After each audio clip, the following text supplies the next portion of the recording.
તો તાપી જિલ્લાના વ્યારાના છીંડિયા ગામમાં લોકો પાકા રસ્તાથી વંચિત છે। આથમણી ફળિયામાં કોતરની સામે રહેતા 15 જેટલા ઘરો સુધી પહોંચવા માટે વર્ષોથી પાકા રસ્તાનો અભાવ છે।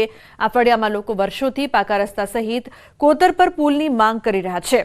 જો કે તંત્ર દ્વારા આ ફળિયાના લોકોને રસ્તાની સુવિધા ઉપલબ્ધ કરાવવામાં રસ જ નથી તેવું લાગી રહ્યું છે।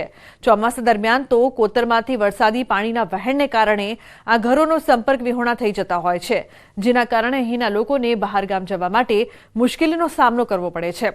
પાકા રસ્તાના અભાવે આ ફળિયામાં 108 જેવા ઇમરજન્સી વાહનો પણ પહોંચી શકતા નથી, ત્યારે સ્થાનિકો વહેલામાં વહેલી તકે પાકા રસ્તાની માંગ કરી રહ્યા છે। तकलीफ पड़े अमरा आवाना जवाना 15 घर है। आमा 15 घर में कोई वाहन नहीं निकले। हाँ, कोई मानस है बीमारी थी जाए, कोई 108 हो नहीं जाए। मानस तबियत राहे के मांदा हो तो अहींथी जवानुं पण अमने बहु मुश्केली छे। वाहन व्यवहार नहीं आवती, 108 नहीं आवती अने वाहन जवानुं बंध छे। एटला माटे अमे कहीए कि आ जो पुलड़ू बनी जाए अने जवानो आवવાનો रस्तो थई जाए तो अमारे सारूं थाय। माणस बीमार पड़े कि पछी समसान थाय ते वखते लोकोने समसान जवानी भी तकलीफ पड़े, मयात लईने जवानी तकलीफ पड़े, पछी बीमार माणसने અહીંથી ને વ્યારા પહોંચાડવાની તકલીફ પડે। એટલે આ પુલ એક ના જો કોજે બની જાય ને રસ્તો પાકો ડામર બની જાય તો લોકોને શાંતિને સુખ થઈ જાય। બસ અમને છે ને બહુ તકલીફ પડતું છે કે સમસાણે જવાનું પછી માંદું થતું પડે એવું તે રસ્તો સારો રહે તમને સારું।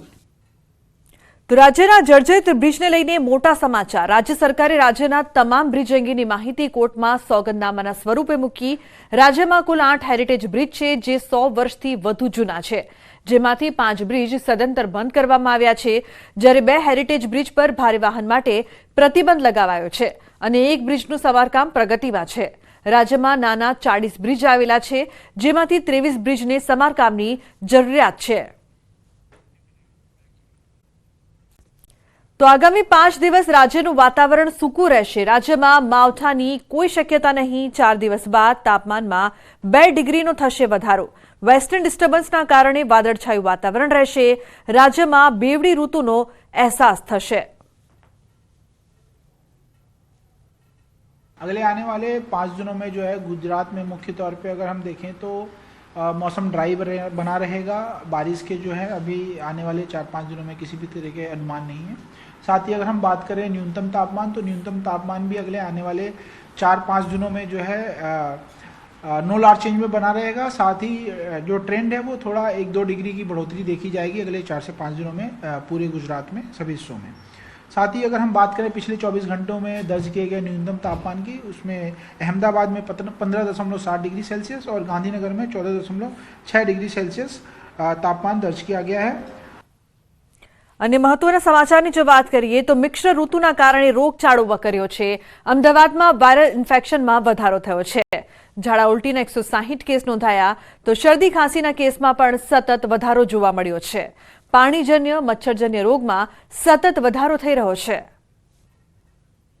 મચ્છરજન્ય રોગો છે એના ઉપર સિગ્નિફિકન્ટ લેવલે કંટ્રોલ છે એવું કહીશું, કારણ કે ડેન્ગ્યુ મલેરિયાના કેસીસ ઘટે છે, પણ એ સાથે સાથે પાણીજન્ય રોગો જેને કહીશું કે હિપેટાઇટિસ અને ઝાડા ઉલટી ગયા મહિને 160 લોકોએ સારવાર લીધી અને ડાયરિયા વોમિટિંગમાં 140 લોકોએ સારવાર લીધી, જે એના આગલા મહિનાના કમ્પેરમાં લગભગ બાય એન્ડ લાર્જ સરખા છે।